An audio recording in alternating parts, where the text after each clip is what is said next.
Okay, we are live. What's up, everybody? Drew here, thatanxietyguy.com, back again with Billy from anxietyunited.com, Good. .co.uk, whatever. How's it going, Not Bill? all of them. I'm Oh, good. it's all I'm okay. good. It's It's all good to good. be here again. Yep. So we are up to, I guess it's the third one in our little Anxiety 101 series. And we're going to be referencing an article that I wrote many years ago. We'll put a link in the video description, regardless of where you're watching, so you can As follow along if always. you want. And this week we are up to what is a tiny little paragraph in my article, but it's probably a pretty key thing. And that is the Hmm. idea that fear actually feeds this beast. All right, so it's we're going to talk all about fear. Last week we talked about danger as it relates to fear, and today we're just going Hmm. to really get into fear and the fear cycle. This is it. Yeah. Important section. It is an important section. It's a pretty important concept. I feel like we say that all the time. Like every concept is important, but this is pretty key, I think. So, what are your thoughts on fear? Well, for me, fear. I've been doing a lot of thinking since we did the last episode and Okay. thinking about the danger and the fear. And I mentioned something in the last video where I was thinking, what comes first for me? Is it a sensation? Is it a thought? And then where does my state of anxiety stem from? But then I thought about like the sensation. I would imagine that everybody gets the sensations that I experience. Like they'll get a flutter in their heart or I don't know, struggle for breath maybe at some point. But the problem stems is from the response that I have in my mind when I get that sensation. Because if I'm immersed in something, if I'm playing a video game or watching a film on TV and I get something, 9 times out of 10, it'll just go straight over the top of my head. But I think when I'm in that mindset where I'm monitoring my sensations, that's when the problem starts. So it becomes fear. Then the Yes. cycle starts. Then 9 times out of 10, again, there'll be something else because of the response that I've had. So maybe there's a release of adrenaline, more sensations, more perceived danger, the cycle. Yes, I would tend to agree with that. So we were kind of talking about that before we went live. It's not so much the sensation, and when we say that fear feeds the beast, it's your reaction to what you feel, Exactly. right? And I think what you said is really, really important. That like everybody feels those things. So everybody feels hot or cold. Mm, Everybody has a pain in their shoulder. Everybody, sometimes I used to think, even in this general, is it. like I look around me and think, well, people all around me are, sleep deprived and feeling like crap and maybe a little under the weather. Yep. And how come they're not freaking out? Like they might Hmm. feel Hmm. crappy too, or whatever, but yet I'm losing my mind over every little twinge. And That's it. so when we say fear feeds the beast, it's not, this is where you start to make that cognitive switch or shift from not worrying so much about how fast your heart is going or if you're sweating or if your legs feel like jelly, but how you react to those things and Yes. the self-talk and what starts to happen. And we should probably talk a little bit about, since we're saying fear feeds the beast, we should probably talk about that cycle of fear, or like Claire Weeks talks about Yes. second fear. I was And, thinking because for many people that initial whatever it is that causes the anxiety in the first place, it's so right. different for many people. I think for me, one of the main triggers would be stress. Hmm. And I don't know stress about what, just stress in general, but it can also be like nervous fatigue. It could just be, I don't know, Claire Weeks mentions a lot of things like after operations and stuff like that, or stress, as I say, or guilt or sorrow, Sure. all those things that can begin that initial cycle.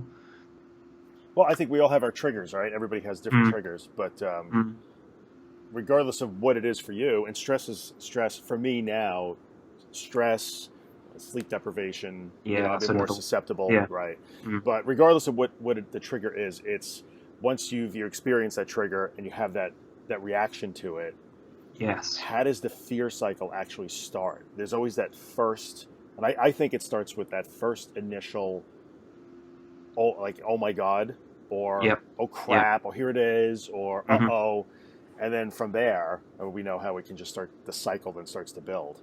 Well, that's it. You have that, whether it's a sensation that starts you off, or it's the first thing that you notice, maybe. Hmm. But then it is just purely a cycle. Once you're in that cycle and you've either had the thought or the sensation, and then you react to it, and then obviously that creates more anxiety, which then creates more sensations, Yes. which then creates more. and you just get stuck in that until you can learn to accept what we was talking about last week, and that's that you are in no danger. These sensations are harmless, and I think that's the part that so many people get wrapped up in. They have this, and then they question, well, how can I be okay if I'm experiencing this sensation or this sensation? Yeah. But if you have been diagnosed with anxiety and that's what's causing it, then you are in no danger. We're back there. Yes, and I think that's a pretty important point if you've been diagnosed with anxiety. And I think some people, they don't, maybe they haven't sought that diagnosis, they haven't gotten it. But I always feel like even if you haven't been officially diagnosed with an anxiety disorder, after this happens 50 or 60 times to you, at what point does the rational part of your brain to begin to hold sway in some way that says, well, this is obviously not heart attack number 65, so... That's a very good point. Yeah, and you're right. So regardless of what the trigger is, and it's that initial flash. So I can relate. A couple of days ago, I was out, and it's funny, I had to put gas in my car, petrol. So I had to put gas in my car, and I was pumping the gas, and suddenly I realized, like, I'm feeling a little depersonalized. Like I suddenly noticed that I was feeling that way. Yeah. And the best way that I can, I think, relate that is if I would go back, like, to when you and I first met, that instantly takes hold, right? Yes. And it's like, okay, now I start to focus on how I feel. Well, the gas pump doesn't seem real. I'm not sure that I'm really feeling the gas pump in my hand, and that looks weird, and I don't feel like myself. And I begin to think about and really turn my focus inward on every sensation and every thought, and start to have an inner dialogue with myself. So I think the fear cycle really starts when you react to that sensation. For me at that moment, it was that slightly derealized feeling. Yeah. And to me, I know success comes from me when I notice it. And at this point, I can say, okay, I noticed it. Now let's just move on to something else. I still have that thought, that initial thought still comes. I just don't answer it. So I don't know. I think, so talking about the fear cycle really is fueled by, to me, having that inner dialogue with yourself. Yeah, I think I would agree with that. Right, you have those negative thoughts, and then when you start to answer them, that's when things get carried away. I think, and a lot of people will try and, maybe they'll have the sensation and they'll just try and dismiss it. Whereas I think what you've just said is the perfect solution, is don't just try and dismiss the fact that it's happening. Right, it's happening. Acknowledge it. Yeah, acknowledge it, and just say to yourself, this is happening right now, but I'm in no real danger. This isn't anything more than a normal sensation or whatever, or even if it's a flashing thought, it's that next stage. Just don't get caught up in the cycle. Yeah, because once that thought pops into my head, I still have the thought, and I'm just trying to really break it down, like what actually happens in that situation. So, it's scary. It's a little bit frightening. So it's like that, oh, this is scary. Okay, I can acknowledge it as this is an unpleasant feeling. This is what's happening right now. But there's no more judgment attached to it as saying, well, like, hey, the sky is blue or it's raining. It's just is. Yeah. There's no good, there's no bad, there's no anything. It just is. And that's where you break the fear cycle. So the initial flash of fear might be there, but if you don't, I just keep talking about inner dialogue. If you don't answer yourself, like, that's it. Don't add the what ifs. What if this happens now? What if that happens next? Or I think it's okay even to have that thought, because it's hard to stop them. Like, well, I can still let that thought come into my head. I'm just not going to answer it. Like, I'm not going to start to discuss it with myself. I'm just going to let the thought come in and go. Because I think what goes on in our heads is really what fuels the cycle. It just makes it worse 100%. And worse. Yeah. Maybe we should talk a little bit about, I'm not going to say it's irrational, because in the end, there's always a little bit of rationality in the fear. Have you ever been in that situation where your reaction, you start to have that inner dialogue, you follow down the fear train or go down that road in your head, and you convince yourself, like, this must be the 1 in a million time that something is really wrong? Has that ever been a thing for you? I don't really know, to be honest. I think maybe the panic attacks that I've had, that's probably the only times that it has, when it's developed into a full-blown panic. Right. But what I notice with myself is, like, if I speak to my wife or anybody like that, I'll always say I've had a bad day. Yeah. But for me, I think the anxiety that I have with fear response or anything. It only ever lasts for, I don't know, hour tops, I would say. Okay. It's never I never, touch wood, have a bad day Yeah. where the whole day is The whole just day. fueled with anxiety and it's fear after fear and sensation after sensation. Right. If I break it down, I think that's why a lot of people tend to keep a journal, so you can sort of, break the day down into hours if you have to, and Yeah. recognize and realize that you don't have constant anxiety. It's not fear after fear. There are stages in the day where you can have a brief respite, even if it's only one good hour, Yeah. and then try and focus on that maybe. But I don't know. For me, it's never been that. It's been that intense, but it's never been that constant sort of thing. Sure. And I think that makes sense. Like when, if it actually does get into a full-blown panic attack because maybe you just went too far down that road with the thoughts. That makes sense. I mean, for me, I know that's used to be for me. Yeah. Yeah. Once you've had that panic attack, that kind of quashes the fear. Then at the end of it, you get that brief moment of because you're all out of everything, Right. You're out of chemical. That's it. Like it's run its course. And yeah. There's that magic moment of when you finally realize, like, oh, that was stupid. It was just a panic attack, and I'm fine. That magic moment of I'm fine, I guess, which is And I think if we recognize the fact that what we're talking about here is a fear cycle, then that fear is really what's feeding this or fueling this. It's not the sensation in your body. It's not the annoying person in the cubicle next to you, or it's not the fact that you're in a supermarket or in a shopping mall or That's it. The situation is irrelevant. It's irrelevant. It doesn't matter. It's how you react to that situation and the fear you create in your own head. And when you learn to, acknowledge that, understand that, and stop the cycle from ever getting started to begin with, then that magic, comes fast. Suddenly it happens instantly. And after a while, you don't even notice that it happens because you don't even get to that afraid part or that disturbing part. That's it. You don't need to feel better because you always feel okay. So is this acceptance? It all ties together. The response. Yeah. A little bit accepting that, yes. And a part of it, I think, to tie it into acceptance is it's what's happening is happening. When I feel derealized, I just am. It's okay. So as opposed to saying, like, I need to find a way to make this go away, or I need to find a way to get to safety, I need to find a way to stop my heavy breathing. Yeah, I need to do something that's going to stop this from happening. Exactly. Yeah. I don't need to do anything.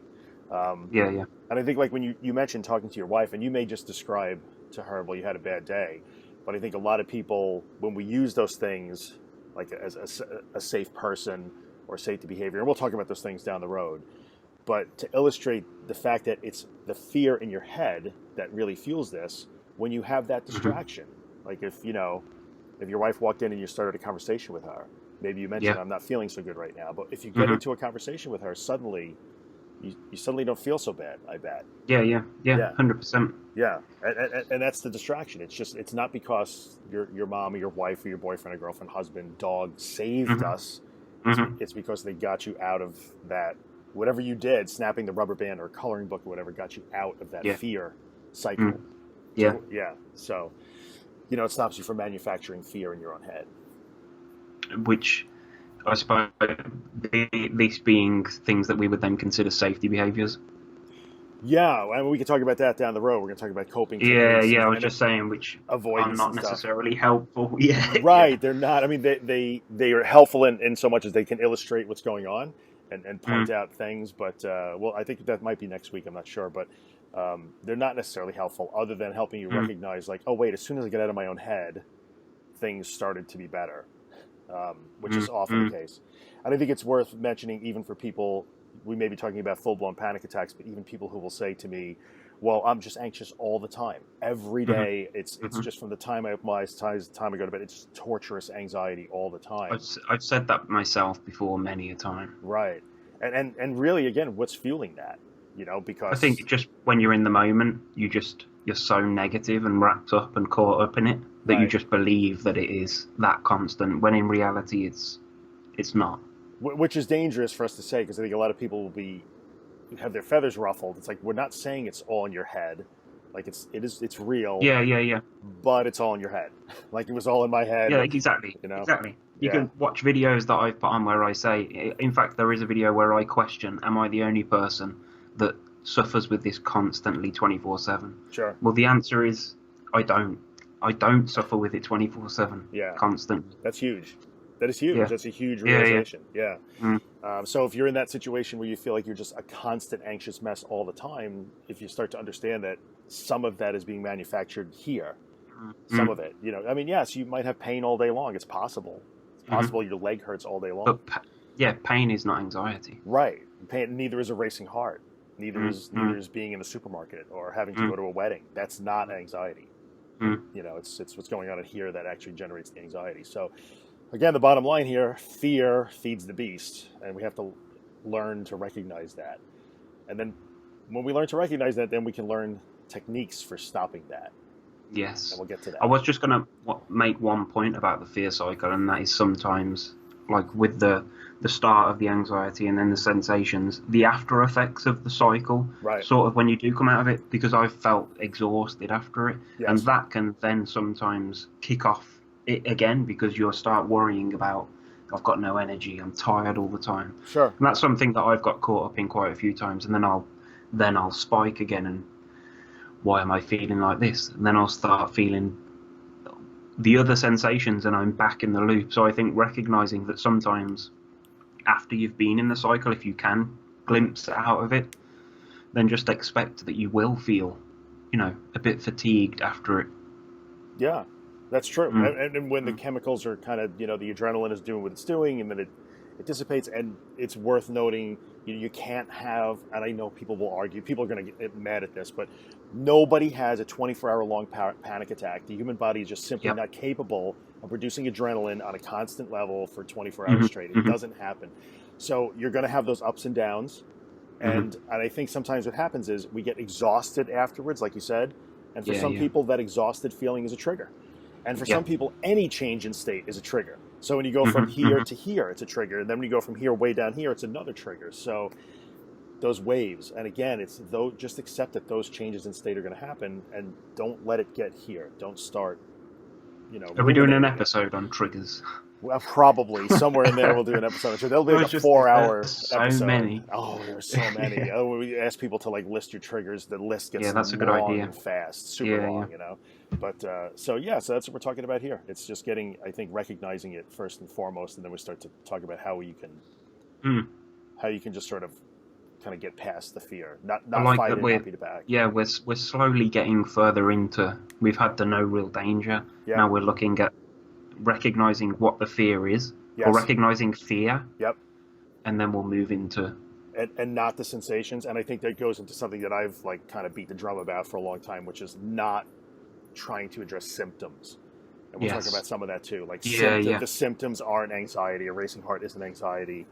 Like you said, pain in your leg is not anxiety. So symptoms seems to be the one key topic that I'll say that we obsess about.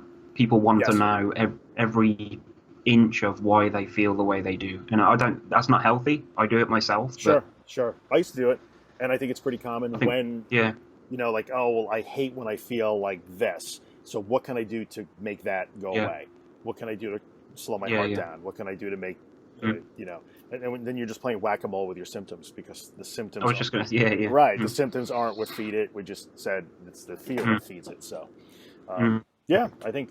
Do we have anything else? We've been at it for about 18 minutes. No, but we've still got a long way to go. We do have a long way to go. Let's see. Next episode, let me look. We're going to talk about coping techniques, which is coping techniques. Which is pretty big. Learning breathing and that sort of stuff next week. So that's going to be helpful coping techniques. Yeah, and I think we're going to find that coping techniques and avoidance and safety behaviors kind of dovetail a little bit, but we'll talk about learning the difference between them and what the positive ones are and what maybe the not so positive ones are. So, so stay tuned. We'll be back again. Yeah, this is good. So we'll close like we always do.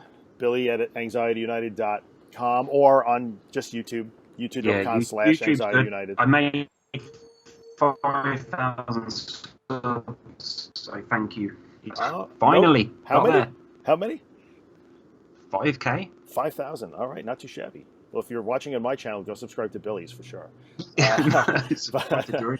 but if you have questions, you actually answered some comments, so you lied. You said, don't ask me anything. I saw you engaging people. So yes, I did. But I had some time on my hands. I thought, sure, let's do this. Of course, questions and comments are always welcome, whether it's on Billy's channel or my channel, or I'm on Twitter at That Anxiety Guy, but no one tweets at me. No one cares about Twitter, I think, or it's just they've changed the layout a little bit. Facebook.com/thatanxietyguy or just thatanxietyguy.com. Just send whatever comments and questions you have my way, and we'll incorporate them. At some point, maybe we'll take a break from the article and actually do like a Q&A. That might be. Yeah, I was going to say, if anybody has any, because if we're doing coping skills next week, sure. If you've got any specific coping skills or things that help you, throw them out there. Whack them in the comments. Yeah, put them in the video comments or tweet at me or Facebook or whatever, and maybe we'll talk about that. We'll incorporate them in. So, all right, man. Good job as always. That's it. Yeah. Happy days. We'll see you guys next time. Yes. Good luck. Ta-da. Yeah.